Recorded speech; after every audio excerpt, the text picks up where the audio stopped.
আসসালামু আলাইকুম মুসলিম ভাই ও বোনেরা, আজকের আলোচনার বিষয় হল আহকামে শরীয়ত বা আল্লাহর বিধিবিধান।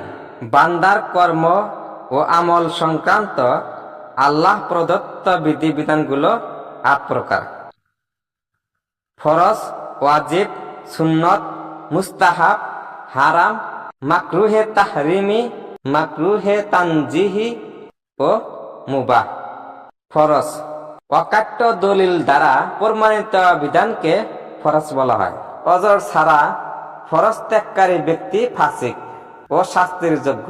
যে ব্যক্তি ফরজকে অস্বীকার করে সে কাফির।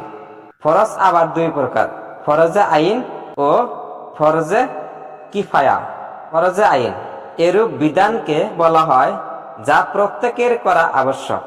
যে ব্যক্তি বিনা অজরে এরূপ ফরজ তরক করে সে শাস্তির যোগ্য ও ফাসিক, যেমন 5 ওয়াক্ত নামাজ, জুমা নামাজ ইত্যাদি। ফরজে কিফায়া এরূপ বিধানকে বলা হয় যা প্রত্যেকের করা আবশ্যক নয়, কিছু লোকের পালন করার দ্বারা এরূপ ফরজ আদায় হইয়া যায়।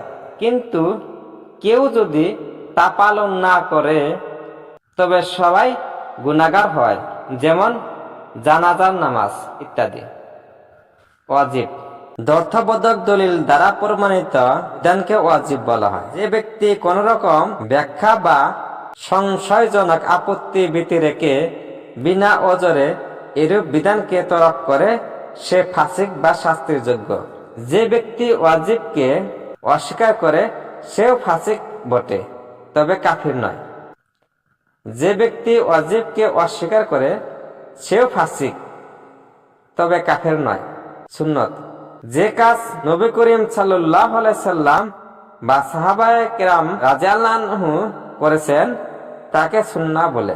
সুন্নত 2 প্রকার: সুন্নতে মুআক্কাদা ও সুন্নতে গায়রে মুআক্কাদা। সুন্নতে মুআক্কাদা এরূপ কাজকে বলা হয় যা নবী সাল্লাল্লাহু আলাইহি সাল্লাম বা সাহাবাগণ সর্বদা করেছেন এবং কোনো ওজর ব্যতি রেখে কখনো পরিত্যাগ করেননি। তবে কোনো তরককারীকে কোনরূপ ধমক দেয়নি বা সতর্ক করেননি। এরূপ কাজও আমলগত দিক থেকে ওয়াজিবের মতো, অর্থাৎ বিনা ওজরে পরিত্যাগকারী ও পরিত্যাগে অভ্যস্ত ব্যক্তি ফাসিক ও গুনাহগার, এবং এরূপ ব্যক্তি মহানবী সাল্লাল্লাহু আলাইহি সাল্লামের সুপারিশ থেকে বঞ্চিত থাকবে। অর্থাৎ বিনা ওজরে পরিত্যাগকারী ও পরিত্যাগে অভ্যস্ত ব্যক্তি ফাসিক ও গুনাহগার, এবং এরূপ ব্যক্তি মহানবী সাল্লাল্লাহু আলাইহি সাল্লামের সুপারিশ থেকে বঞ্চিত থাকবে। অবশ্য যদি কখনো কখনো ছুটে যায় তবে তাতে অসুবিধা নেই। তবে এরূপ সুন্নত পরিত্যাগ করার তুলনায় ওয়াজিব পরিত্যাগ করার গুনাহ বেশি।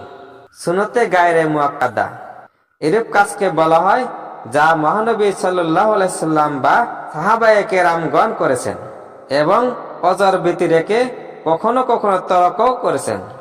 এরূপ সুন্নত পালনকারী ব্যক্তি সওয়াবের অধিকারী, কিন্তু পরিত্যাগকারী শাস্তির যোগ্য নয়। এরূপ সুন্নতকে সুন্নতে জায়েদা বা সুন্নতে আদিয়াও বলা হয়। মুস্তাহাব যে কাজ মহানবী সাল্লাল্লাহু আলাইহি সাল্লাম বা সাহাবাগণ করেছেন তবে সর্বদা বা অধিকাংশ সময় করেননি, বরং কখনো কখনো করেছেন, এরূপ কাজকে মুস্তাহাব বলা হয়। এরূপ মুস্তাহাব আমলকারী ব্যক্তি সওয়াবের অধিকারী হয় এবং তরককারী ব্যক্তি গুনাহগার হয় না। এরূপ কাজকে ফিকাহবিদদের পরিভাষায় নফল, মানদুর এবং তাতাব্বুও বলা হয়। হারাম যে কাজের গর্হিত হওয়া অকাট্য দলিল দ্বারা প্রমাণিত থাকে তাকে হারাম বলে। হারামের অস্বীকারী ব্যক্তি কাফির। বিনা ওজরে যে হারাম কাজ করে সে ফাসিক এবং শাস্তির যোগ্য অপরাধী। মাকরুহে তাহরিমি অর্থবোধক দলিল দ্বারা প্রমাণিত গর্হিত কাজকে মাকরুহে তাহরিমি বলা হয়। মাকরুহে তাহরিমির অস্বীকারী ব্যক্তি ফাসিক, যেমন ওয়াজিবের অস্বীকারী ফাসিক হয়। যে ব্যক্তি বিনা ওজরে মাকরুহে তাহরিমি কাজ করে সে গুনাহগার ও শাস্তির যোগ্য।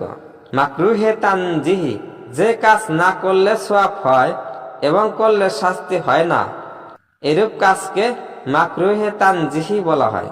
মুবাহ, যে কাজ করলে সওয়াব নেই এবং না করলেও শাস্তি হয় না, এরূপ কাজকে মুবাহ বলা হয়। মানদুব, কতকগুলো কাজ আছে তা ভালোও নয় মন্দও নয়, তবে এগুলো না করলেই উত্তম, এরূপ কাজকে মানদুব বলে। পরের ভিডিওতে আপনারা 130 ফরজের বিষয়ে শুনতে পারবেন।